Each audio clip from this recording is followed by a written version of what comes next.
मानयोग speaker साहब, मानयोग member साहब, जिन्ने भी मैंबरान इस पवित्र सदन दे ने, पहली बार मैं बजट स्पीच ते बोल रहा। हालांकि बजट बारे लोक सभा च काफ़ी बाजवा साहब राज सभा च हुंदे सी बोलते रहे, पर विधान सभा च पहली बार मौका मिले। बहुत बहुत इस गल लई मैं पंजाब दे सूझवान लोगों का, वोटरां का धन्नवाद करदा कि उन्होंने भरोसा किया एक इहो जी गौरमेंट ते, एक इहो जी टीम बना के इत्थे भेजी है कि शायद जो 75 साल च नहीं हो सकिया, हर 5-5 साल बाद उम्मीदां ला के फिर बह जांदे सी, शायद कोई बदलाव आ जाए। सो असीं लोकां दे लई वचनबद्ध हां, जो असीं वादे करके आए हैं।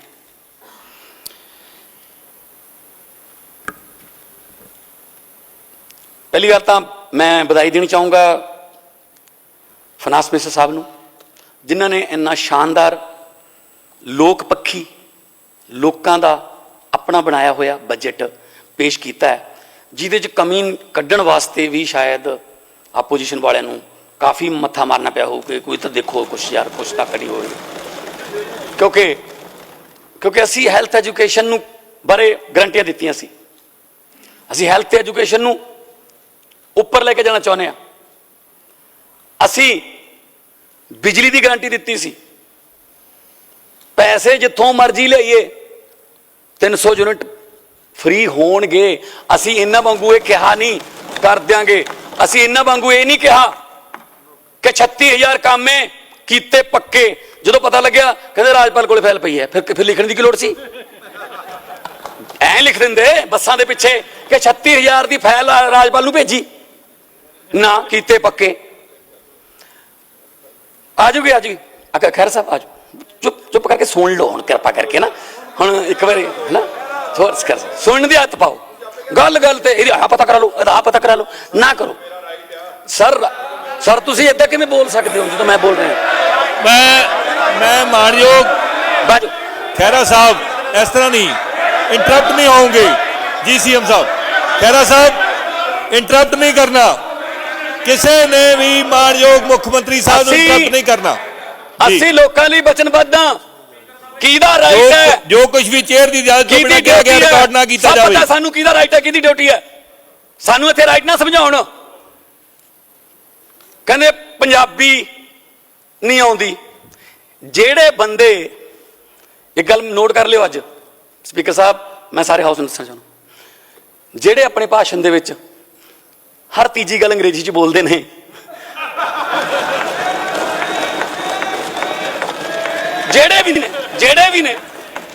ਜਿਹੜੇ ਲੋਕਾਂ ਨੂੰ ਨਹੀਂ ਕਹਿੰਦੇ, ਲੋਕਾਂ ਨੂੰ, ਲੋਕ ਹਿੰਦੀ ਦਾ ਲਫ਼ਜ਼ ਹੈ, ਲੋਕ ਪੰਜਾਬੀ ਦਾ ਲਫ਼ਜ਼ ਹੈ।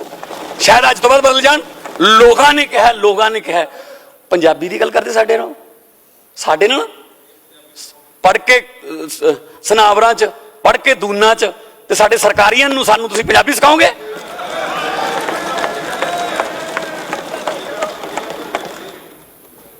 ਤੁਸੀਂ ਖੈਰਾ ਸਾਹਿਬ ਤੁਸੀਂ ਬੋਲੋ, ਦਿਓ ਟਾਈਮ ਜੀ। मानयोग मुख्यमंत्री ਬਾਜਵਾ ਸਾਹਿਬ ਪਲੀਜ਼, ਤੁਸੀਂ ਐਲਓਪੀ ਹੋ ਸਰ, ਕਿਰਪਾ ਕਰਕੇ ਇਹਨਾਂ ਦੇ ਸੈੱਲ ਕੱਢੋ,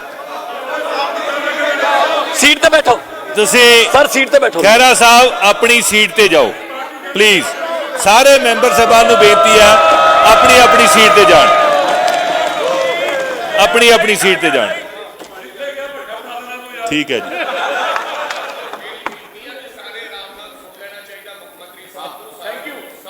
सर तुसी प्रधान हो इधर, कृपा करके जी।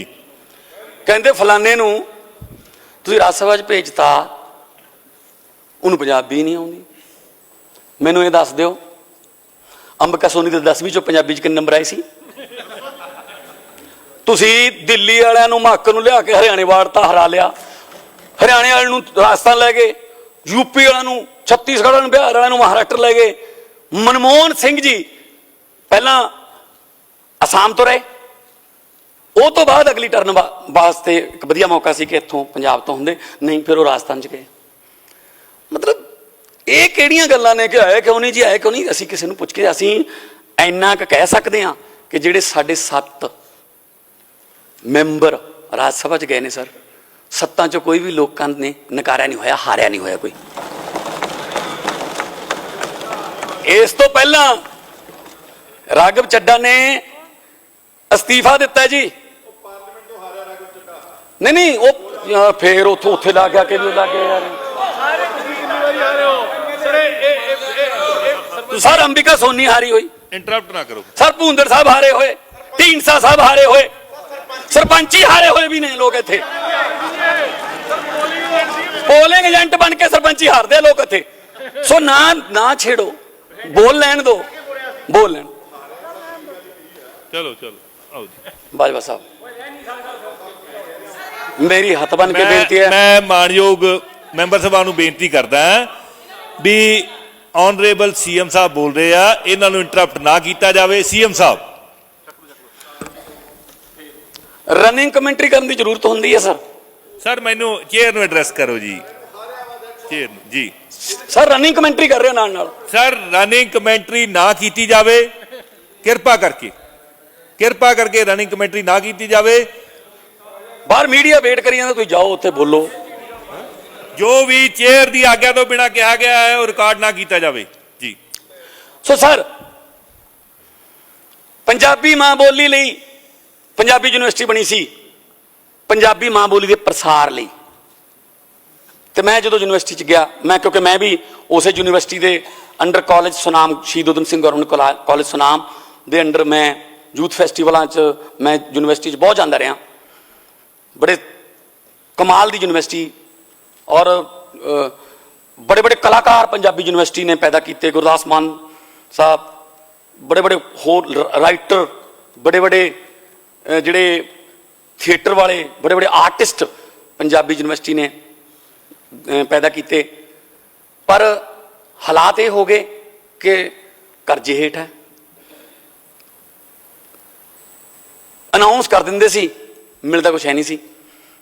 ਜੇ ਵਿੱਦਿਆ ਹੀ ਕਰਜ਼ੇ ਹੇਠ ਆ ਗਈ, ਫਿਰ ਸਰ ਆਪਾਂ ਕੀ ਕਰ ਰਹੇ ਹਾਂ ਫਿਰ ਇੱਥੇ ਬਹਿ ਕੇ ਇੱਥੇ? ਜੇ ਸਾਡੀ ਐਜੂਕੇਸ਼ਨ ਕਰਜ਼ੇ ਹੇਠ ਹੈ, ਵਿੱਦਿਆ ਵਿਚਾਰੀ ਤਾਂ ਪਰ ਉਪਕਾਰੀ, ਵਿੱਦਿਆ ਮਨੁੱਖ ਦਾ ਤੀਜਾ ਨੇਤਰ ਇਹ ਕਿਹਾ ਜਾਂਦਾ ਹੈ। ਜੇ ਤੀਜਾ ਨੇਤਰ ਹੀ ਤੁਸੀਂ ਬੰਦ ਕਰ ਰੱਖਿਆ, ਫਿਰ ਤੁਸੀਂ ਐਜੂਕੇਸ਼ਨ ਵੱਲ ਧਿਆਨ ਹੀ ਨਹੀਂ ਦੇ ਰਹੇ। ਸਕੂਲਾਂ ਦਾ ਜਿਹੜਾ ਹਾਲ ਹੈ, ਜੋ ਸਰਕਾਰੀ ਸਕੂਲਾਂ ਦਾ ਔਰ ਪ੍ਰਾਈਵੇਟ ਸਕੂਲਾਂ ਦਾ ਗੈਪ ਹੈ, ਉਹ ਜੇ ਪੂਰੇ ਹੀ ਨਹੀਂ ਕਰ ਸਕਦੇ ਤੁਸੀਂ, ਜਿਵੇਂ ਦਿੱਲੀ ਦੇ ਵਿੱਚ ਕਰਤਾ, 4 ਲੱਖ ਬੱਚਾ ਦਿੱਲੀ ਦੇ ਵੱਡੇ ਵੱਡੇ ਕਹਿੰਦੇ ਕਹਾਉਂਦੇ ਪ੍ਰਾਈਵੇਟ ਸਕੂਲਾਂ ਚੋਂ ਹਟਾ ਕੇ ਮਾਪਿਆਂ ਨੇ 4 ਲੱਖ ਬੱਚਾ ਸਰਕਾਰੀ ਸਕੂਲਾਂ ਚ ਲਾਤਾ, ਕਿਉਂਕਿ ਐਜੂਕੇਸ਼ਨ ਬਦਲ ਗਈ। ਇੱਥੇ ਕੀ ਹੈ? ਇੱਥੇ ਅਸੀਂ ਉਹਨਾਂ ਨੂੰ ਮਾਰਕੀਟ ਬਣਾ ਕੇ ਦਿੰਦੇ ਆ। ਇਹ ਤੋਂ ਪਹਿਲਾਂ ਨਹੀਂ ਸਰਕਾਰਾਂ ਕੀ ਕਰਦੀਆਂ ਰਹੀਆਂ ਨੇ? ਮਾਰਕੀਟ ਬਣਾ ਕੇ ਦਿੰਦੀਆਂ ਨੇ। ਲਓ ਜੀ ਸਰਕਾਰੀ ਹਸਪਤਾਲਾਂ 'ਚ ਇਲਾਜ ਅਸੀਂ ਕਰਤਾ ਬੰਦ, ਉੱਥੇ ਐਕਸਰੇ ਮਸ਼ੀਨਾਂ 'ਚ ਕਬੂਤਰਾਂ ਦੇ ਆਲਣੇ ਨੇ, ਆਓ ਜੀ ਪ੍ਰਾਈਵੇਟ ਵਾਲਿਓ ਤੁਹਾਨੂੰ ਮਾਰਕੀਟ ਦੇਤੀ ਅਸੀਂ। ਉਹ ਆ ਗਏ ਸ਼ੀਸ਼ਿਆਂ ਵਾਲੇ 5 ਸਟਾਰ ਹਸਪੀਟਲ, ਉਹਨਾਂ ਦੇ ਮਾਲਕਾਂ ਨਾਲ ਹਿੱਸੇ ਪਾ ਲਏ। ਗਰੀਬਾਂ ਨੂੰ ਕੀ ਕਿਹਾ? ਇਲਾਜ ਕਰਾਉਣਾ ਤਾਂ ਇੱਥੇ ਦਿਓ, ਪੈਸੇ ਦਿਓ, ਨਹੀਂ ਮਰਨਾ ਤਾਂ ਮਰੋ। ਸੇਮ ਹੀ ਐਜੂਕੇਸ਼ਨ 'ਚ। ਲਓ ਜੀ ਸਰਕਾਰੀ ਸਕੂਲਾਂ ਦੀ ਪੜ੍ਹਾਈ ਦਾ ਸਿਸਟਮ ਅਸੀਂ ਕਰਤਾ ਖਤਮ, ਆਓ ਵੀ ਪ੍ਰਾਈਵੇਟ ਵਾਲਿਓ ਆਹ ਵੱਡੀਆਂ ਵੱਡੀਆਂ ਬਿਲਡਿੰਗਾਂ AC ਵਾਲੇ, ਆਹ ਤਾਂ ਬਹੁਤ ਛੋਟੀ ਹੈ ਬਿਲਡਿੰਗ, ਅਡੇ ਅਦੂ ਬਦੇ ਤਾਂ ਉਹਨਾਂ ਦੇ ਥੀਏਟਰ ਨੇ, ਆਓ ਜੀ ਫੀਸ ਦਿਓ ਇੰਨੀ, ਬੱਚੇ ਪੜਾਉਣੇ ਪੜਾਓ, ਨਹੀਂ 9ਵੀਂ 10ਵੀਂ ਕਰਾ ਕੇ ਚਲੋ ਆਟਾ ਦਾਲ ਸਕੀਮ ਚ ਆਓ, ਅਸੀਂ ਠੇਕਾ ਨਹੀਂ ਲਿਆ ਤੁਹਾਡਾ। ਪਬਲਿਕ ਨੂੰ ਇੰਨਾ ਮਤਲਬ ਕਿਸਮਤ ਤੇ ਛੱਡ ਦਿੱਤਾ ਗਿਆ, ਬੇਸਹਾਰਾ ਛੱਡ ਦਿੱਤਾ ਗਿਆ। ਆਹੀ ਦੁੱਖ ਲੈ ਕੇ ਰਾਜਨੀਤੀ ਚ ਆਏ ਜੀ। ਬਹੁਤ ਵਧੀਆ ਲੈਵਲ ਤੇ ਮੈਂ ਕਲਾਕਾਰੀ ਦੇ ਵਿੱਚ ਸੀਗਾ, ਮੈਨੂੰ ਕੀ ਲੋੜ ਸੀ ਸਰਕਾਰਾਂ ਨਾਲ ਮੱਥਾ ਲਾਉਣ ਦੀ? ਮੈਨੂੰ ਕੀ ਲੋੜ ਸੀਗੀ ਜਾ ਕੇ ਗਲੀਆਂ 'ਚ ਆਲੋਚਨਾਵਾਂ ਝੱਲਣ ਦੀ ਵਿਰੋਧੀ ਪਾਰਟੀਆਂ ਦੀ? ਕਰੀ ਜਾਂਦਾ ਮੈਂ ਵੀ ਕੰਮ। ਪਰ ਮੇਰੇ ਦਿਲ 'ਚ ਇੱਕ ਤਮੰਨਾ ਅੱਜ ਵੀ ਹੈ, ਅੱਗ ਅੱਜ ਵੀ ਬਲਦੀ ਹੈ ਕਿ ਭਗਵੰਤ ਮਾਨਾ ਹਾਸੇ ਵੀ ਉਦੋਂ ਹੀ ਚੰਗੇ ਲੱਗਦੇ ਨੇ ਜਦੋਂ ਲੋਕਾਂ ਦੇ ਚੁੱਲ੍ਹਿਆਂ 'ਚ ਅੱਗ ਮੱਚਦੀ ਹੋਵੇ। ਚੁੱਲ੍ਹਿਆਂ ਦੀ ਅੱਗ ਬੁਝ ਗਈ, ਮਾਰੇ ਗਏ ਗਰੀਬੀਆਂ ਨਾਲ, ਮਹਿੰਗਾਈਆਂ ਨਾਲ, ਬੇਰੁਜ਼ਗਾਰੀਆਂ ਨਾਲ, ਅਸੀਂ ਕਿਹੜੇ ਮੂੰਹ ਨਾਲ ਹਸਾਈਏ? ਫਿਰ ਸਮਾਜ ਹੱਸੂਗਾ ਵੀ ਉਦੋਂ ਜਦੋਂ ਉਹਦੇ ਕੋਲੇ ਹੱਸਣ ਵਾਲੇ ਹਾਲਾਤ ਹੋਣਗੇ। ਸਰ ਇੱਥੇ ਬਹਿ ਕੇ 5-5 ਸਾਲ ਆਪਦੇ ਮਹਿਲਾਂ 'ਚ ਫਿਰ ਆ ਕੇ ਚਲੇ ਜਾਂਦੇ, ਇੱਕ ਮੌਕਾ ਹੋਰ ਦਿਓ ਜੀ। ਲੋਕ ਮੌਕੇ ਦਿੰਦੇ ਥੱਕ ਗਏ, ਬਸ ਕਰੋ ਜੀ ਹੁਣ, ਨਾ ਜੀ ਇੱਕ ਮੌਕਾ ਹੋਰ ਦਿਓ। ਹੁਣ ਜੇ ਕੁਝ ਕਰਨਾ ਹੋਵੇ ਨਾ, ਜੇ ਨੀਅਤ ਸੱਚੀ ਹੋਵੇ ਨਾ ਸਪੀਕਰ ਸਾਹਿਬ, ਇੱਕ ਮੌਕੇ 'ਚ ਹੀ ਹੋ ਸਕਦਾ ਹੈ। ਇਸ ਮੌਕੇ 'ਚ ਅਸੀਂ ਕਰਕੇ ਦਿਖਾਵਾਂਗੇ ਤੁਹਾਨੂੰ। ਮੈਂ ਜਦੋਂ ਸੰਗਰੂਰ ਦੀ ਇਲੈਕਸ਼ਨ 14 'ਚ ਲੜੀ ਸਪੀਕਰ ਸਾਹਿਬ, ਮੈਂ ਜਿਹੜਾ ਪੋਸਟਰ ਛਾਪਿਆ ਉਹ ਤੇ ਮੈਨੂੰ ਹੱਥ ਬੰਨ ਕੇ ਫੋਟੋ, ਜਿਵੇਂ ਆਮ ਤੌਰ ਤੇ ਹੁੰਦੀ, ਹੱਥ ਬੰਨ ਕੇ ਮੈਨੂੰ ਫੋਟੋ ਖਿਚਾਉਣੀ ਪਈ। ਤੇ ਨਾਲ ਨਾਲ ਮੈਂ ਇਹ ਵੀ ਅਨਾਉਂਸ ਕਰਦਾ ਰਿਹਾ, ਨਾਲ ਪੋਸਟਰ ਲੈ ਕੇ ਜਾਂਦਾ ਸੀ ਕਿ ਮੇਰੀ ਫੋਟੋ ਹੈ, ਹੱਥ ਬੰਨੇ ਹੋਏ ਨੇ, ਮਿੰਨਤਾਂ ਨੇ, ਅਪੀਲ ਹੈ ਤੁਹਾਨੂੰ ਕਿ ਇੱਕ ਵਾਰੀ ਚੈੱਕ ਤਾਂ ਕਰ ਲਓ। ਲੋਕ ਕਹਿੰਦੇ ਠੀਕ ਹੈ। ਮੈਂ ਕਿਹਾ ਪਰ ਇੱਕ ਹੋਰ ਵਾਅਦਾ ਕਰਦਾ ਨਾਲ, ਜੇ 19 'ਚ ਵੀ ਮੈਨੂੰ ਹੱਥ ਬੰਨ ਕੇ ਫੋਟੋ ਖਿਚਾਉਣੀ ਪੈ ਗਈ ਨਾ, ਲੱਖ ਲਾਹਨਤ ਹੈ ਫਿਰ ਮੇਰੀ ਰਾਜਨੀਤੀ ਤੇ। ਅਗਲੀ ਵਾਰ 19 'ਚ ਫੋਟੋ ਐ ਸੀ ਸਰ, ਕੰਮ ਬੋਲਦੇ ਸੀ 5 ਸਾਲਾਂ 'ਚ। ਸੋ ਇੱਕ ਮੌਕਾ ਬਹੁਤ ਹੁੰਦਾ ਹੈ। ਉੱਥੇ 5-5 ਵਾਰੀ 7-7 ਵਾਰੀ MLA ਬਣ ਗਏ, ਚੇਅਰਮੈਨ, ਪਤਾ ਨਹੀਂ ਕੀ, ਘਰ ਦੇ ਦਿਓ ਜੀ, ਘਰ ਨੂੰ ਹਾਰ ਤਾਂ ਗਏ ਪਰ ਘਰ ਕਿਵੇਂ ਬਚਾਈਏ, ਇਹਦਾ ਮੈਨੂੰ ਖਾਦੀ ਬੋਰਡ ਚਲਾ ਦਿਓ ਜੀ। ਕਮਾਲ ਹੈ ਜੀ। ਜੇ ਤੁਸੀਂ ਇੰਨਾ ਲੁੱਟ ਕੇ ਵੀ ਚੰਡੀਗੜ੍ਹ 'ਚ ਹਜੇ ਤੱਕ ਘਰ ਨਹੀਂ ਬਣਾ ਸਕੇ, ਉਹ ਵੀ ਹਜੇ ਸਰਕਾਰ ਦੇਵੇ, ਇਹ ਤਾਂ ਫਿਰ ਚੈੱਕ ਕਰਨ ਵਾਲੀ ਗੱਲ ਹੈ। ਸਰ ਫਿਰ ਕਰਾਂਗੇ ਚੈੱਕ ਇਸ ਤਾਂ। ਜਿਨ੍ਹਾਂ ਨੇ ਮਹਿਲ ਬਣਾਉਣੇ ਉਹ ਵੀ ਕਹਿੰਦੇ ਨੇ ਇੱਕ ਫਲੈਟ ਤਾਂ ਦੇ ਦਿਓ ਜੀ। ਲੈ ਹਾਂ, ਜਿਹੜਾ ਡਿਜ਼ਰਵ ਕਰਦਾ ਦੇਵਾਂਗੇ, ਕੋਈ ਪ੍ਰੋਬਲਮ ਨਹੀਂ। ਜਿਹੜਾ ਡਿਜ਼ਰਵ ਕਰਦਾ ਸੰਵਿਧਾਨ ਮੁਤਾਬਕ ਅਸੀਂ ਉਹਨਾਂ ਨੂੰ ਘਰ, ਅਸੀਂ ਬੇਘਰੇ ਨਹੀਂ ਰੱਖਣੇ। ਹੋ ਲਾਈਵ ਦੀ ਫੈਸਿਲਿਟੀ ਕਿਹਾ ਸੀ ਸਰ, ਚੱਲ ਰਿਹਾ ਨਾ ਲਾਈਵ, ਤੁਸੀਂ ਆਪਣੀ ਵੀਡੀਓ ਦੇਖ ਲੈਂਦੇ ਹੋ ਨਾ। ਇਸ ਵਕਤ ਬਹੁਤ ਸਾਰੇ ਚੈਨਲਾਂ ਤੇ ਵੀ ਲਾਈਵ ਚੱਲ ਰਿਹਾ। ਹੁਣ ਸਾਡੇ ਜਿਹੜੇ MLA ਨੇ ਉਹ ਸਾਡੀ ਸਰਕਾਰ ਤੇ ਸਵਾਲ ਕਰ ਸਕਦੇ ਨੇ, ਇਹ ਡੈਮੋਕ੍ਰੇਸੀ ਹੈ, ਕਰ ਸਕਦੇ ਨੇ, ਉਹਨਾਂ ਦਾ ਹੱਕ ਹੈ। ਪਹਿਲਾਂ ਤਾਂ ਸਿਫਾਰਿਸ਼ ਲਾਉਣੀ ਪੈਂਦੀ ਸੀ ਵੀ ਯਾਰ ਥੋੜਾ ਜਿਹਾ ਕਢਾ ਦਿਓ ਯਾਰ, ਜਿਹਨੇ ਕੀ ਕਿਹਾ ਸੀ, ਇਹਨੇ ਕੀ ਕਿਹਾ ਸੀ। ਹੁਣ ਸਿੱਧਾ ਜੀ ਪਾਰਦਰਸ਼ੀ, ਲੋਕਾਂ ਨੂੰ ਦੇਖਣ ਦਿਓ, ਪੰਜਾਬ ਦੇ ਲੋਕਾਂ ਨੂੰ, ਉਹਨਾਂ ਦੇ ਚੁਣੇ ਹੋਏ ਨੁਮਾਇੰਦੇ ਕੀ ਬੋਲਦੇ ਨੇ ਦੇਖਣ ਦਿਓ। ਸੋ ਇਹ ਵੱਡੀ ਚੇਂਜ ਹੈ ਸਰ, ਕਿਉਂਕਿ ਅਸੀਂ ਰੋਡ ਮੈਪ ਦਿੱਤਾ ਇੱਕ ਕਿ ਅਸੀਂ ਆਹ ਕਰਾਂਗੇ। ਬੇਹਿੰਮਤੇ ਹੁੰਦੇ ਨੇ ਉਹ ਜਿਹੜੇ ਬਹਿ ਕੇ ਸ਼ਿਕਵਾ ਕਰਨ ਮੁਕੱਦਰਾਂ ਦਾ, ਬੇਹਿੰਮਤੇ ਹੁੰਦੇ ਨੇ ਉਹ ਜਿਹੜੇ ਬਹਿ ਕੇ ਸ਼ਿਕਵਾ ਕਰਨ ਮੁਕੱਦਰਾਂ ਦਾ। ਉੱਗਣ ਵਾਲੇ ਉੱਗ ਪੈਂਦੇ ਨੇ ਸੀਨਾ ਪਾੜ ਕੇ ਪੱਥਰਾਂ ਦਾ। ਮੰਜ਼ਿਲ ਦੇ ਮੱਥੇ ਤੇ ਤਖਤੀ ਲੱਗਦੀ ਉਹਨਾਂ ਦੇ ਨਾਵਾਂ ਦੀ ਜਿਹੜੇ ਘਰੋਂ ਬਣਾ ਕੇ ਤੁਰਦੇ ਨੇ ਨਕਸ਼ਾ ਆਪਣੇ ਸਫ਼ਰਾਂ ਦਾ। ਅਸੀਂ ਨਕਸ਼ਾ ਬਣਾ ਕੇ ਤੁਰੇ ਹੋਏ ਹਾਂ, ਮੰਜ਼ਿਲ ਤੇ ਪਹੁੰਚਾਂਗੇ ਜ਼ਰੂਰ। ਇਦੋਂ ਪਹਿਲਾਂ ਤਾਂ ਮੰਜ਼ਿਲਾਂ ਹੀ ਹੈ ਨਹੀਂ ਸੀ, ਕੋਈ ਇੱਧਰ ਨੂੰ ਫਿਰਦਾ, ਕੋਈ ਉੱਧਰ ਨੂੰ ਫਿਰਦਾ, 4 ਇੱਧਰਲੇ ਧੜੇ ਦੇ ਨੇ, 5 ਇੱਧਰਲੇ ਧੜੇ ਦੇ ਨੇ, ਉੱਥੇ ਲੜਾਈਆਂ, ਇਹਨੂੰ ਬਦਲ ਦਿਓ, ਆਹ ਨਾ ਬਦਲੋ, ਆਹ ਕਰ ਲਓ। ਲੋਕ ਕਹਿੰਦੇ ਅਸੀਂ ਇਸ ਗੱਲ ਤੋਂ ਕੀ ਲੈਣਾ ਯਾਰ, ਸਾਡਾ ਕੰਮ ਤਾਂ ਕੋਈ ਕਰ ਦਿਓ। ਸੋ ਇਸ ਕਰਕੇ ਅਸੀਂ ਨਕਸ਼ਾ ਬਣਾ ਕੇ ਚੱਲੇ ਹੋਏ ਹਾਂ। ਔਰ ਮੈਂ ਸਮਝ ਸਕਦਾ ਦਰਦ ਮੇਰੇ ਆਪੋਜੀਸ਼ਨ ਦੇ ਸਤਿਕਾਰਯੋਗ ਮੈਂਬਰਾਂ ਦਾ, ਮੈਂ ਦਰਦ ਸਮਝ ਸਕਦਾ। ਡਾਕਟਰ ਉਹੀ ਵਧੀਆ ਹੁੰਦਾ ਜਿਹੜਾ ਨਬਜ਼ ਦੇਖ ਕੇ ਦੱਸਦਾ ਵੀ ਆਹ ਟੈਸਟ ਕਰਾਉਣੇ ਪੈਣਗੇ। ਦਰਦ ਖਾਸਾ ਡੂੰਘਾ ਹੈ ਇਸ ਵਾਰ, ਕਿਉਂਕਿ ਖਾਸਾ ਲੰਬਾ ਚੱਲੂਗਾ ਇਹ। ਪਹਿਲਾਂ ਤਾਂ ਪਤਾ ਹੀ ਹੁੰਦਾ ਸੀ ਅਗਲੀ ਵਾਰ ਨਹੀਂ, ਆਪਣੀ ਵਾਰੀ ਹੈ, ਬਹਿ ਜਾਓ ਆਰਾਮ ਨਾਲ, 6 ਮਹੀਨੇ ਪਹਿਲਾਂ ਨਿਕਲਾਂਗੇ, ਆਪਣੀ ਵਾਰੀ ਹੈ। ਹੁਣ ਉਹ ਵਾਰੀਆਂ ਟੁੱਟ ਗਈਆਂ ਸਰ। ਹੁਣ ਇਸ ਵਾਰੀ ਦੇ ਵਿੱਚ ਵੜਨ ਵਾਸਤੇ ਬਹੁਤ ਵੱਡੀ ਹਿੰਮਤ ਦਿਖਾਉਣੀ ਪਊਗੀ, ਬਹੁਤ ਵੱਡੀ ਇਮਾਨਦਾਰੀ ਤੇ ਬਹੁਤ ਵੱਡੀ ਪਾਰਦਰਸ਼ਤਾ ਦਿਖਾਉਣੀ ਪਊਗੀ। ਖੂਹ ਦੇ ਵਾਂਗੂ ਮੁਹਤਾਜ ਨਹੀਂ ਹੁੰਦਾ, ਖੂਹ ਦੇ ਵਾਂਗੂ ਮੁਹਤਾਜ ਨਹੀਂ ਹੁੰਦਾ ਲਾਉਣ ਵਾਲੇ ਦਾ। ਚਸ਼ਮਾ ਜਿਹੜਾ ਧਰਤੀ ਚੀਰ ਕੇ ਫੁੱਟਿਆ ਹੁੰਦਾ, ਕਿ ਖੂਹ ਤਾਂ ਕਿਸੇ ਨੇ ਲਾਇਆ ਹੁੰਦਾ, ਉਹਨੂੰ ਬਣਾਇਆ ਹੁੰਦਾ। ਖੂਹ ਦੇ ਵਾਂਗੂ ਮੁਹਤਾਜ ਨਹੀਂ ਹੁੰਦਾ ਲਾਉਣ ਵਾਲੇ ਦਾ ਚਸ਼ਮਾ, ਜਿਹੜਾ ਧਰਤੀ ਦੀ ਹਿੱਕ ਚੀਰ ਕੇ ਫੁੱਟਿਆ ਹੁੰਦਾ ਹੈ। ਉਹ ਮੇਲਾ ਬਹੁਤ ਦੇਖਣਾ ਔਖਾ ਹੋ ਜਾਂਦਾ ਹੈ ਜਿਹੜਾ ਬੰਦੇ ਨੇ ਕਦੇ ਆਪ ਲੁੱਟਿਆ ਹੁੰਦਾ ਹੈ। ਆਹ ਹਾਲਤ ਹੈ ਸਰ। ਹੁਣ ਮੇਲਾ ਦੇਖਣਾ ਪੈ ਰਿਹਾ, ਲੁੱਟੀ ਕੋਈ ਹੋਰ ਜਾਂਦਾ ਹੈ, ਦੁੱਖ ਬਾਹਰ ਆਉਂਦਾ ਫਿਰ ਦੁੱਖ। ਸੋ ਇਸ ਕਰਕੇ ਸਰਕਾਰ ਕੋਲੇ 92 MLAs ਦਾ ਮੈਂਡੇਟ ਹੈ। ਅਸੀਂ ਮੈਂਡੇਟ ਮੁਤਾਬਕ ਕੰਮ ਕਰਾਂਗੇ। ਵਿਰੋਧ ਕਰਨ ਵਾਸਤੇ ਜੇ ਵਿਰੋਧ ਕਰਨਾ ਕਰੀ ਜਾਓ, ਸਾਨੂੰ ਉਹਦੀ ਕੋਈ ਅਸੀਂ ਪਰਵਾਹ ਨਹੀਂ ਕਰਦੇ। ਅਸੀਂ ਲੋਕਾਂ ਦੇ ਨਾਲ ਹਾਂ।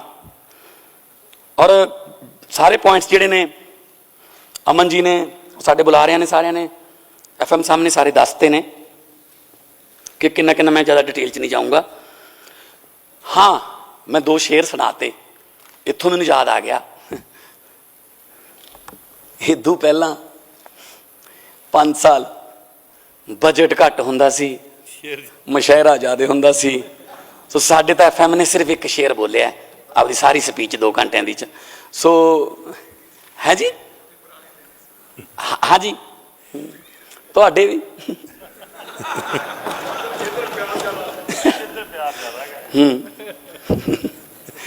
ਤੁਹਾਨੂੰ ਤਾਂ ਪਿਆਰ ਹੀ ਬੜਾ ਮਿਲਿਆ ਉਧਰੋਂ। ਸੋ ਮੈਂ ਇਹ ਕਹਿਣਾ ਕਿ ਠੀਕ ਹੈ, ਸ਼ਾਇਰਾਂ ਦੀਆਂ ਬਹੁਤ ਵੱਡੀਆਂ ਵੱਡੀਆਂ ਗੱਲਾਂ ਲਿਖੀਆਂ ਹੋਈਆਂ ਨੇ। ਸਾਡੇ ਦਰਮਿਆਨ ਅੱਜ ਪੰਜਾਬੀ ਦੇ ਐਸੇ ਗੀਤਕਾਰ ਜਿਨ੍ਹਾਂ ਨੂੰ 3-4 ਪੀੜ੍ਹੀਆਂ ਸੁਣ ਕੇ ਵੱਡੀਆਂ ਹੋਈਆਂ, ਬਾਬੂ ਸਿੰਘ ਮਾਨ ਮਰਾੜਾ ਵਾਲੇ ਮੌਜੂਦ ਨੇ, ਰਾਈਟਰ ਵੀ ਨੇ ਔਰ ਰਾਜਨੀਤੀ ਨੂੰ ਸਮਝਦੇ ਨੇ। ਸੋ ਸ਼ਾਇਰਾਂ ਦਾ ਵੱਡਾ ਯੋਗਦਾਨ ਹੈ ਸਾਡੇ ਪੰਜਾਬ ਦੀ ਤਰੱਕੀ 'ਚ, ਕਲਾਕਾਰਾਂ ਦਾ, ਲੇਖਕਾਂ ਦਾ, ਬੁੱਧੀਜੀਵੀਆਂ ਦਾ, NGO ਵਾਲਿਆਂ ਦਾ।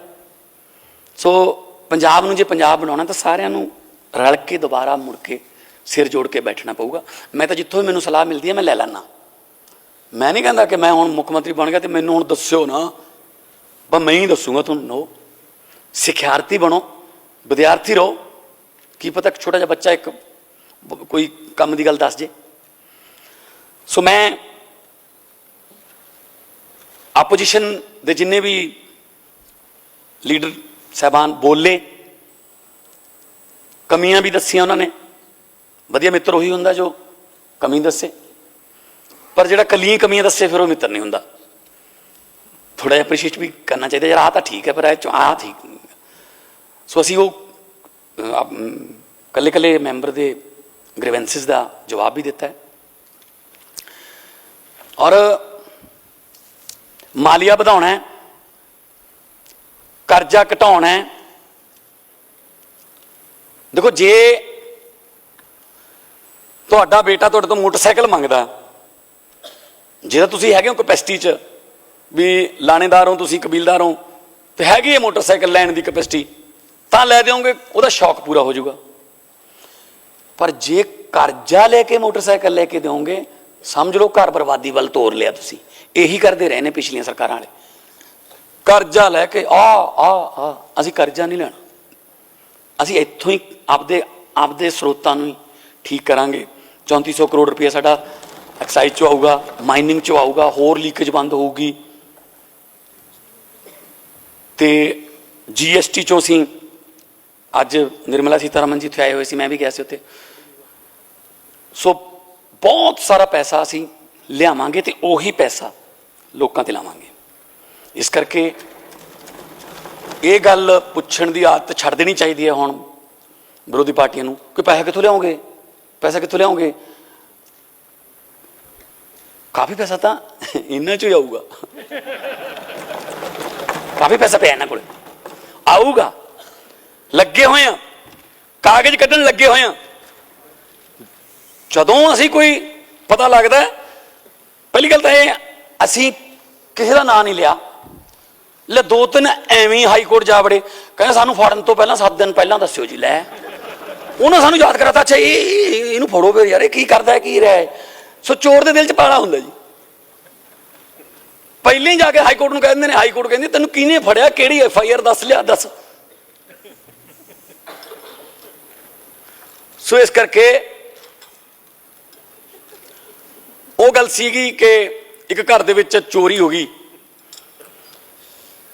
ਤਾਂ ਉਹਨੇ ਬੋਰੀ 'ਚ ਭਾਂਡੇ ਪਾਏ ਚੋਰ ਨੇ, ਤੇ ਕੰਧ ਤੇ ਰੱਖ ਲਏ। ਕੰਧ ਟੱਪਣ ਲੱਗਿਆ ਤਾਂ ਬੋਰੀ ਘਰ ਵਾਲੇ ਪਾਸੇ ਡਿੱਗ ਪਈ, ਆਪ ਇੱਧਰਲੇ ਪਾਸੇ ਡਿੱਗ ਪਿਆ।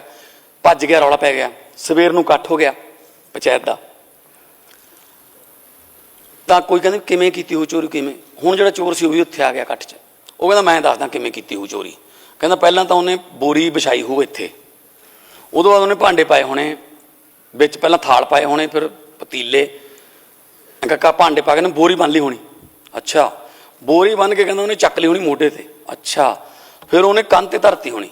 ਅੱਛਾ, ਫਿਰ ਕੰਧ ਤੇ ਧਰ ਕੇ ਜਦੋਂ ਕਹਿੰਦਾ ਉਹਨੇ ਪਰਲੇ ਪਾਸੇ ਆਪ ਉੱਤਰ ਕੇ ਬੋਰੀ ਨੂੰ ਖਿੱਚਣ ਦੀ ਕੋਸ਼ਿਸ਼ ਕੀਤੀ, ਬੋਰੀ ਇੱਧਰ ਡਿੱਗ ਪਈ, ਮੈਂ ਇੱਧਰ ਰਹਿ ਗਿਆ। ਉਹਨੇ ਆਪ ਹੀ ਦੱਸਤਾ ਮੈਂ। ਉਹ ਕਹਿੰਦੇ ਆ ਜਾ ਫਿਰ। ਸੋ ਉਹ ਗੱਲ ਹੈ ਕਿ ਮੈਨੂੰ ਫੜਨਗੇ ਹੁਣੇ, ਇਹ ਆਪ ਹੀ ਦੱਸੀ ਜਾਂਦੇ ਆ, ਕਿਉਂਕਿ ਚੋਰੀਆਂ ਇੰਨੀਆਂ ਕੀਤੀਆਂ ਹੋਈਆਂ ਨੇ, ਖਜ਼ਾਨਾ ਹੀ ਇੰਨਾ ਲੁੱਟਿਆ ਹੋਇਆ ਕਿ ਸੰਭਾਲਿਆ ਨਹੀਂ ਗਿਆ।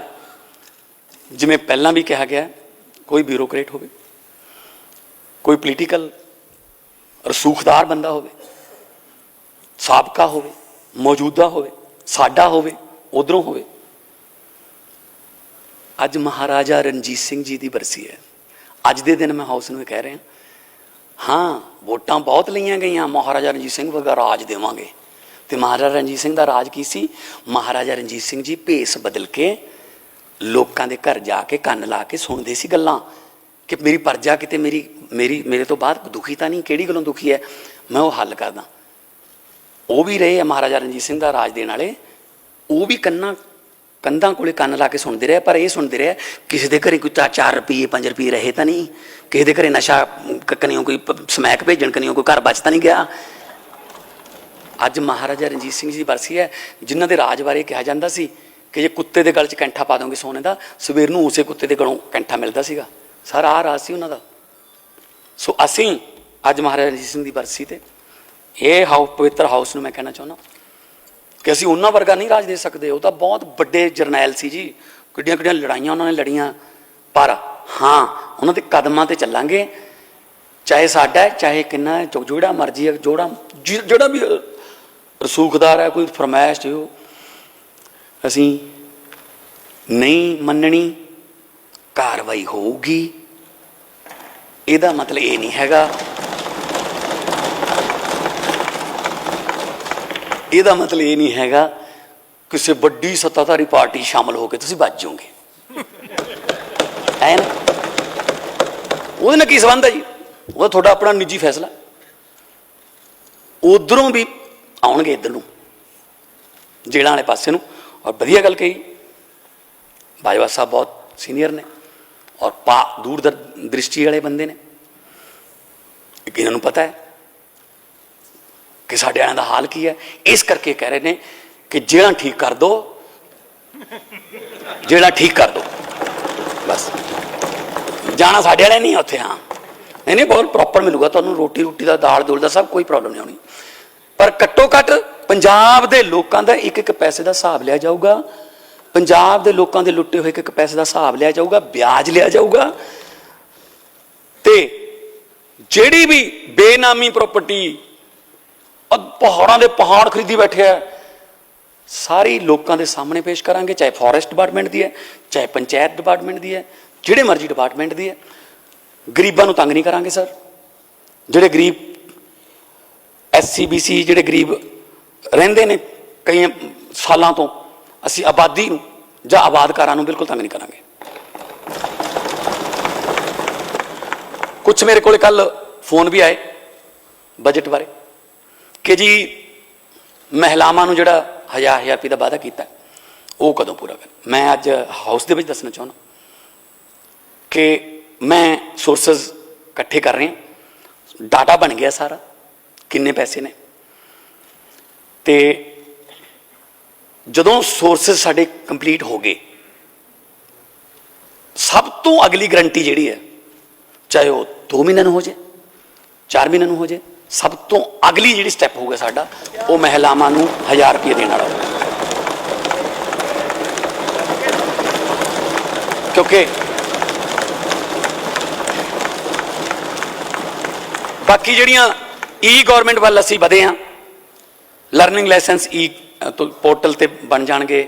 ਆਉਣ ਵਾਲੇ ਦਿਨਾਂ 'ਚ ਬਹੁਤ होर भी ਜਿਹੜੀਆਂ ਸੁਵਿਧਾਵਾਂ ਜਮਾਬੰਦੀ ਦੀ ਹੋ ਗਈ, ਫਰਦਾਂ ਹੋ ਗਈਆਂ, ਉਹ ਆਨਲਾਈਨ ਹੋ ਗਈਆਂ। ਜਿਹੜੇ ਹਾਊਸ ਦੇ ਵਿੱਚ ਆਪਾਂ ਬੈਠੇ ਹਾਂ, ਅਗਲੇ ਸੈਸ਼ਨ ਤੋਂ ਪਹਿਲਾਂ ਇੱਥੇ ਵਾਇਰਿੰਗ ਚੱਲ ਰਹੀ ਹੈ। ਹੁਣ ਤੁਹਾਨੂੰ ਇੱਕ ਨਵੀਂ ਵਿਧਾਨ ਸਭਾ ਦੇਖਣ ਨੂੰ ਮਿਲੂਗੀ। ਸਾਹਮਣੇ ਸਕਰੀਨ ਲੱਗੀ ਹੋਊਗੀ, ਇੱਥੇ ਟੱਚ ਸਕਰੀਨ ਹੋਊਗੀ, ਸਭ ਕੁਝ ਉਹ 'ਚ ਅਪਡੇਟਡ ਹੋਊਗਾ। ਕੋਈ 2:30 ਵਜੇ ਤੁਹਾਡੇ ਘਰ ਦੀ ਬੈਲ ਮਾਰ ਕੇ ਕੋਈ ਸਵਾਲ ਨਾ ਦੇ ਜਵਾਬ ਜਾਂ ਸਵਾਲ ਨਹੀਂ ਦੇ ਕੇ ਜਾਊਗਾ। ਇੱਥੇ ਪਿਆ ਹੋਊਗਾ ਸਾਰਾ ਕੁਝ, ਜਿਵੇਂ ਪਲੇਨ ਦੇ ਵਿੱਚ ਲੱਗੀ ਹੁੰਦੀ ਹੈ। ਈ ਵਿਧਾਨ ਸਭਾ ਆਪਾਂ ਕਰ ਦੇਣੀ ਹੈ ਅਪਡੇਟਡ। ਔਰ ਮਾਡਰਨ, ਕਿਉਂਕਿ ਦੁਨੀਆ ਬਦਲ ਗਈ, ਅਸੀਂ ਅਜੇ ਉੱਥੇ ਹੀ ਖੜੇ ਹਾਂ। ਅਮਰੀਕਾ ਵਾਲੇ ਮੰਗਲ ਗ੍ਰਹਿ ਤੇ ਪਲਾਟ ਕੱਟਣ ਨੂੰ ਫਿਰਦੇ ਆ, ਸਾਨੂੰ ਸੀਵਰੇਜ ਤੱਕ ਹੀ ਰੱਖਿਆ ਹੋਇਆ ਜੇ। ਸੋ ਇਹ ਛੱਪੜ, ਸੀਵਰੇਜ, ਸੜਕਾਂ, ਟੋਬੇ, ਇਹ ਜਿਹੜੀਆਂ ਲੋਕਾਂ ਲਈ ਬਹੁਤ ਵੱਡੀਆਂ ਮੁਸ਼ਕਲਾਂ ਬਣਾ ਦਿੱਤੀਆਂ ਗਈਆਂ ਨੇ, ਜਦ ਕਿ ਜੇ ਗੌਰਮੈਂਟ ਕੰਮ ਕਰਨ ਤੇ ਆਵੇ ਸਭ ਕੁਝ ਠੀਕ ਹੋ ਸਕਦਾ। ਸੀਚੇਵਾਲ ਸਾਹਿਬ ਸਾਡੇ ਰਾਜ ਸਭਾ ਦੇ ਮੈਂਬਰ ਨੇ। ਅੱਜ ਕੱਲ੍ਹ ਜਿਹੜੇ ਟੋਬਿਆਂ ਦਾ ਪਾਣੀ ਸਾਫ਼ ਕਰਕੇ ਉਹਨੂੰ ਖੇਤਾਂ 'ਚ ਲੈ ਕੇ ਜਾਇਆ ਜਾਂਦਾ, ਉਹਨਾਂ ਟੋਬਿਆਂ ਦਾ ਨਾਮ ਹੀ ਸੀਚੇਵਾਲ ਮਾਡਲ ਰੱਖਿਆ ਹੋਇਆ। ਅਸੀਂ ਉਹਨਾਂ ਨੂੰ ਰਾਜ ਸਭਾ 'ਚ ਭੇਜਿਆ ਕਿ ਉੱਥੇ ਜਾ ਕੇ ਵਾਤਾਵਰਨ ਪੋਲੂਸ਼ਨ ਵਾਸਤੇ ਆਵਾਜ਼ ਉਠਾਓ। ਅਪਰ ਹਾਊਸ ਹੈ, ਉਹ ਅਪਰ ਹਾਊਸ 'ਚ ਭੇਜਿਆ ਸੀ ਉਹਨਾਂ ਨੂੰ। ਉਦੋਂ ਪਹਿਲਾਂ ਵੀ ਉਹਨਾਂ ਨੂੰ ਪੋਲੂਸ਼ਨ ਕੰਟਰੋਲ ਬੋਰਡ ਦਾ ਮੈਂਬਰ ਬਣਾ ਕੇ ਰੱਖਿਆ ਹੋਇਆ। ਪਰ ਪੋਲੂਸ਼ਨ ਕੰਟਰੋਲ ਬਾਅਦ 'ਚ ਕਰਦੇ ਆ, ਪਹਿਲਾਂ ਸੀਚੇਵਾਲ ਜੀ ਤੇ ਕੰਟਰੋਲ ਜ਼ਰੂਰ ਰੱਖਿਆ ਹੋਇਆ ਵੀ ਤੂੰ ਨਹੀਂ ਹੁਣ ਕੁਝ ਕਰਨਾ, ਨਹੀਂ ਤਾਂ ਫੈਕਟਰੀ ਵਾਲੇ ਆਪਾਂ ਨੂੰ ਫੰਡ ਦੇਣੋਂ ਹਟ ਜਾਣਗੇ। ਇਹ ਨਹੀਂ ਚੱਲਣਾ।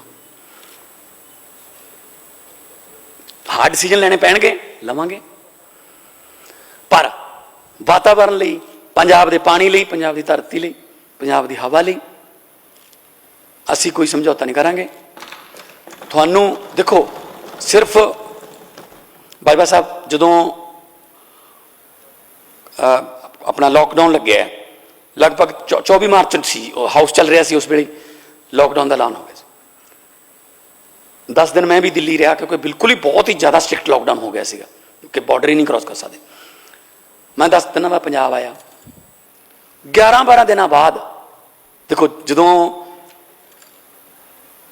ਲੋਕਡਾਊਨ ਲੱਗਿਆ, ਚਿੜੀਆਂ, ਤੋਤੇ, ਉਹ ਜਾਨਵਰ ਜਿਹੜੇ ਕਦੇ ਦੇਖੇ ਨਹੀਂ ਸੀ, ਉਹ ਆਪਣੇ ਘਰਾਂ ਦੇ ਮੂਹਰ ਦੀ ਉੱਡ ਕੇ ਜਾਂਦੇ ਸੀ ਤੇ ਆਪਾਂ ਨੂੰ ਇਹ ਕਹਿ ਕੇ ਜਾਂਦੇ ਸੀ, ਹੁਣ ਠੀਕ ਹੋ, ਨੇਚਰ ਨਾਲ ਛੇੜਛਾੜ ਕਰਦੇ ਹੋ, ਬਹਿ ਗਏ ਨਾ ਘਰਾਂ 'ਚ, ਹੁਣ ਆ ਫਿਰਦੇ ਅਸੀਂ ਯਾਦ, ਸਾਨੂੰ ਨਹੀਂ ਕਰੋਨਾ ਹੁੰਦਾ। ਜਲੰਧਰ ਤੋਂ ਤੁਹਾਨੂੰ ਐਵਰੈਸਟ ਦੀਆਂ ਜਿਹੜੀਆਂ ਪਹਾੜੀਆਂ ਦੀ ਬਰਫ਼ ਦਿਖਣ ਲੱਗ ਗਈ ਸੀ। ਇਹਦਾ ਮਤਲਬ ਜੇ 10-12 ਦਿਨ 'ਚ ਇਹ ਹੋ ਸਕਦਾ ਹੈ, ਫਿਰ ਆਪਾਂ ਪੋਲੂਸ਼ਨ ਨੂੰ ਕੰਟਰੋਲ ਕਰਕੇ ਕਿਉਂ ਨਹੀਂ ਕਰ ਸਕਦੇ ਪੰਜਾਬ 'ਚ? ਤੁਹਾਨੂੰ ਅਸੀਂ ਕਰਕੇ ਦਿਖਾਵਾਂਗੇ। ਇਹ ਮੈਂ ਹਾਊਸ ਦੇ ਵਿੱਚ ਕਹਿਣਾ ਸਰ। ਸੋ ਚਿੜੀਆਂ ਵੀ, ਘੁੱਗੀਆਂ ਵੀ, ਗਟਾਰਾਂ ਵੀ, ਜਿਹੜੀਆਂ ਪਾਤਰ ਸਾਹਿਬ ਦਾ ਇੱਕ ਸ਼ੇਰ ਹੈ ਕਿ ਇੱਥੋਂ ਮੇਘ ਆਉਂਦੇ ਵੀ ਮੁੜ ਗਏ, ਇੱਥੋਂ ਪੰਛੀ ਸਾਰੇ ਉੱਡ ਗਏ, ਇੱਥੇ ਦਰਖਤ ਵੀ ਕਰਨ ਅੱਜ ਕੱਲ ਕਿਤੇ ਹੋਰ ਜਾਣ ਦੇ ਮਸ਼ਵਰੇ। ਸਾਡੇ ਪੰਛੀ, ਅਸੀਂ ਉਹਨਾਂ ਦੇ ਘਰ ਪਾਉਣ ਦੀਆਂ ਜਗ੍ਹਾ ਅਸੀਂ ਨਹੀਂ ਛੱਡੀਆਂ, ਸਪਰੇਆਂ ਕਰ ਕਰਕੇ ਖੇਤਾਂ 'ਚ ਨਹੀਂ ਕਿਤੇ ਰਹਿ ਸਕਦੇ। ਉਹ ਆਏ ਆਪਣੇ ਨਾਲ ਹੀ ਸੀਗੇ, ਪਰ ਕੁਦਰਤ ਨਾਲ ਛੇੜਛਾੜ ਨਹੀਂ ਹੋਣੀ ਚਾਹੀਦੀ। ਬਾਕੀ ਥੋੜਾ ਜਿਹਾ, ਕਿਉਂਕਿ 75 ਸਾਲ ਦੀ ਤਾਣੀ ਉਲਝੀ ਹੋਈ ਹੈ, ਉਹਨੂੰ 100 ਦਿਨਾਂ 'ਚ ਜਾਂ 5 ਮਹੀਨਿਆਂ 'ਚ, 4 ਮਹੀਨਿਆਂ 'ਚ ਨਹੀਂ ਸੁਲਝਾਇਆ ਜਾ ਸਕਦਾ, ਪਰ ਲੱਗੇ ਹੋਏ ਆ, ਨੀਅਤ ਸੱਚੀ ਹੈ। ਪਾਤਰ ਸਾਹਿਬ ਦਾ ਸ਼ੇਰ ਹੈ, ਕੀ ਹੋਇਆ ਜੇ ਪੱਤਝੜ ਆਈ ਤੂੰ ਅਗਲੀ ਰੁੱਤ ਵਿੱਚ ਯਕੀਨ ਰੱਖੀ, ਮੈਂ ਲੱਭ ਕੇ ਲਿਆਉਣਾ ਕਿਤੋਂ ਕਲਮਾਂ, ਤੂੰ ਫੁੱਲਾਂ ਜੋਗੀ ਜ਼ਮੀਨ ਰੱਖੀ। ਕਲਮੇ ਲੱਭ ਲਾਂਗੇ, ਫੁੱਲਾਂ ਜੋਗੀ ਜ਼ਮੀਨ ਬਚੇ, ਐਸੇ ਧਰਤੀ ਤੇ ਭੰਗੜੇ ਪੈਣਗੇ ਸਰ, ਐਸੇ ਧਰਤੀ ਤੇ ਗਿੱਧੇ, ਐਸੇ ਧਰਤੀ ਤੇ ਕਬੱਡੀਆਂ, ਐਸੇ ਧਰਤੀ ਤੇ ਹਾਕੀਆਂ, ਕ੍ਰਿਕਟਾਂ, ਐਸੇ ਧਰਤੀ ਤੇ ਮੇਲੇ ਲੱਗਣਗੇ ਤੇ ਤਮਾਮੇ ਮਾਰਦੇ ਜੱਟ ਜਿਹੜੇ ਮੇਲੇ ਜਾਣਗੇ। ਕਿਉਂਕਿ ਅਸੀਂ ਖੇਤੀ ਜਿਹੜੀ ਹੈ ਉਹਨੂੰ ਪ੍ਰਾਇਓਰਟੀ ਤੇ ਠੀਕ ਕਰ ਰਹੇ ਹਾਂ। ਖੇਤੀ ਦੇ ਨਾਲ ਇੰਡਸਟਰੀ ਜੁੜੀ ਹੋਈ ਹੈ, ਬਹੁਤ ਸਾਰੀ ਐਗਰੇਰੀਅਨ ਇੰਡਸਟਰੀ ਸਟੇਟ ਹੈ, ਇੰਡਸਟਰੀ ਵੀ ਐਗਰੇਰੀਅਨ ਬਹੁਤ ਜੁੜੀ ਹੋਈ ਹੈ, ਉਹ ਸਭ ਕੁਝ ਠੀਕ ਹੋਊਗਾ। ਸੋ ਮੈਂ ਤੁਹਾਡੇ ਜਰੀਏ ਧੰਨਵਾਦ ਕਰਦਾ ਜਿਨ੍ਹਾਂ ਨੇ ਇਸ ਇਤਿਹਾਸਕ ਡਿਬੇਟ ਦੇ ਵਿੱਚ ਹਿੱਸਾ ਲਿਆ, ਔਰ ਨਾਲ ਇੱਕ ਗੱਲ ਜ਼ਰੂਰ ਕਹਿ ਦਿੰਦਾ ਅਖੀਰ ਦੇ ਵਿੱਚ ਕਿ ਆਪਣੇ ਵੱਲੋਂ ਤਾਂ ਦਰਿਆ ਵੱਡੇ ਘਰ ਜਾਂਦਾ ਹੈ ਪਰ ਸਮੁੰਦਰ ਦੇ ਵਿੱਚ ਜਾ ਕੇ ਉਹ ਮਰ ਜਾਂਦਾ ਹੈ। ਆਪਣੇ ਵੱਲੋਂ ਤਾਂ ਦਰਿਆ ਵੱਡੇ ਘਰ ਜਾਂਦਾ ਹੈ ਪਰ ਸਮੁੰਦਰ ਦੇ ਵਿੱਚ ਜਾ ਕੇ ਉਹ ਮਰ ਜਾਂਦਾ ਹੈ। ਗਰਦਨ ਸਿੱਧੀ ਰੱਖਣ ਦਾ ਮੁੱਲ ਤਾਂ ਰਹੇ ਹਾਂ ਜਨਾਬ, ਬੇਸ਼ਰਮਾਂ ਦਾ ਤਾਂ ਨੀਵੀਂ ਪਾ ਕੇ ਵੀ ਸਰ ਜਾਂਦਾ ਹੈ।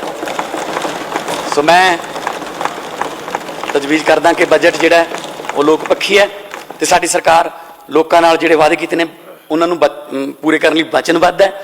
ਕੋਈ ਵੀ ਆ ਕੇ ਸੁਝਾਅ ਵੀ ਦੇ ਸਕਦਾ ਹੈ। ਅਸੀਂ ਬਹੁਤ ਪਬਲਿਕਲੀ ਓਪਨ ਆ। ਸਾਨੂੰ ਕੋਈ ਵੀ, ਮੈਂ ਤਾਂ ਗੱਡੀ ਜਦੋਂ ਬਾਹਰ ਨਿਕਲਦੀ ਹੈ ਸੀਐਮ ਹਾਊਸ ਚੋਂ ਕੋਈ ਖੜਾ ਹੋਵੇ ਮੰਗ ਪੱਤਰ ਲੈ ਕੇ, ਮੈਂ ਗੱਡੀ ਰੋਕ ਕੇ ਮੰਗ ਪੱਤਰ ਵੀ ਉਹਦਾ ਲੈ ਕੇ ਦੱਸ ਦਿੰਦਾ ਕਿ ਤੈਨੂੰ ਅੱਜ ਸ਼ਾਮ ਨੂੰ ਫੋਨ ਆ ਜਾਊਗਾ, ਕਿਉਂਕਿ ਅੱਧਾ ਦੁੱਖ ਤਾਂ ਸੁਣਨ ਨਾਲ ਹੀ ਟੁੱਟ ਜਾਂਦਾ ਹੈ। ਪਰ ਇਹ ਤੋਂ ਪਹਿਲਾਂ ਦੁੱਖ ਦੀ ਗੱਲ ਹੈ ਕਿ ਨਹੀਂ ਸੁਣਿਆ ਗਿਆ ਤਾਂ ਫਿਰ ਉਹ ਲੋਕਾਂ ਨੇ ਨਹੀਂ ਉਹਨਾਂ ਨੂੰ ਸੁਣਿਆ, ਉਹ ਨਹੀਂ ਆਏ ਇੱਥੇ।